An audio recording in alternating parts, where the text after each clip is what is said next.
అమరావతి రాజధాని నిర్మాణంలో భాగంగా ప్రభుత్వం కీలక అడుగులు వేస్తోంది. సచివాలయంలో మంత్రులు నారాయణ, పయ్యావుల కేశవ్ నేతృత్వంలోని మంత్రివర్గ ఉపసంఘం సమావేశమైంది. పలు సంస్థలకు భూ కేటాయింపులపై సుదీర్ఘంగా చర్చించింది. మొత్తం 22 సంస్థల ప్రతిపాదనలను పరిశీలించిన సబ్ కమిటీ 7 కొత్త సంస్థలకు భూమి కేటాయించేందుకు పచ్చజెండా ఊపింది. ఇందులో రెయిన్బో హాస్పిటల్, నాబార్డు, భారత వాతావరణ శాఖ వంటి ముఖ్యమైన సంస్థలు ఉన్నాయి. ఇప్పటికే భూములు పొందిన సంస్థల నిర్మాణ పనుల పురోగతిని కూడా మంత్రులు సమీక్షించారు. దేశం మొత్తం అమరావతి వైపు చూస్తోందని, నిర్మాణ పనులు అత్యంత వేగంగా జరుగుతున్నాయని మంత్రి నారాయణ స్పష్టం చేశారు. కొంత గత ప్రభుత్వ ఇబ్బందుల వల్ల నాన్ స్టార్టర్స్గా ఉన్నటువంటి వాటివి, కొన్ని ఎక్స్ట్రా అడిషనల్ స్పేస్ కావాలని అడిగినటువంటివి, కొన్ని సేల్ మోడల్ నుంచి లీజ్ మోడల్కి మనం రావడంతో ఇట్లా చిన్న చిన్న చేంజెస్ తోటి ఉన్నటువంటి వాటికి అడగడం జరిగింది. దాంట్లో ప్రధానంగా బ్యాంక్స్కి సంబంధించినవి ఉన్నాయి, ప్రభుత్వానికి సంబంధించినటువంటివి ఉన్నాయి. సో ఆ అలాట్మెంట్స్ అన్నింటినీ కూడా ఈరోజు జీవోఎం క్లియర్ చేయడం జరిగింది. ఆ డీటెయిల్స్ లిస్ట్ కూడా మీకు షేర్ చేయడం జరుగుతుంది. ఏవి ఎన్ని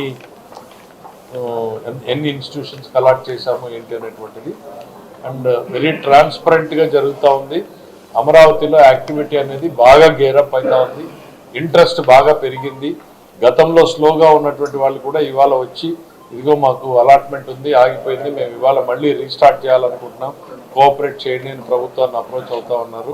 definitely it is a very positive indication. కొంత అందరికీ నమస్కారాలండి. ఈరోజు అమరావతిలో ల్యాండ్స్ అలాట్మెంట్ విషయమై గ్రూప్ ఆఫ్ మినిస్టర్స్ కూర్చొని డిస్కస్ చేయడం జరిగింది. 22 ఐటమ్స్ మీద యాక్చువల్గా ఈరోజు డిస్కస్ చేశారు. అందులో వచ్చి 7 న్యూ ప్రపోజల్స్, 11 ప్రపోజల్స్కి కొద్దిగా చిన్న చేంజెస్ చేయడం జరిగింది వాళ్ళ రిక్వెస్ట్ మీద.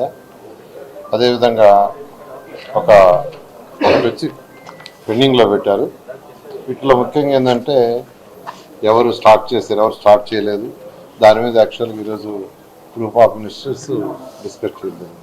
అమరావతి రాజధాని అందరికీ తెలిసిందే, ఈరోజు ఎంతో వేగవంతంగా ముందుకు పోతుంది. ట్రంక్ రోడ్స్ కావచ్చు, లేఅవుట్స్ రోడ్స్ కావచ్చు, లేదా బిల్డింగ్స్ టవర్స్ కావచ్చు, అసెంబ్లీ కావచ్చు, హైకోర్టు కావచ్చు, ఎంతో వేగవంతంగా జరుగుతుంది. ఈరోజు రాష్ట్రం అంతా, దేశం అంతా మన అమరావతి గురించి ఎంతో పాజిటివ్గా మాట్లాడుతుంది.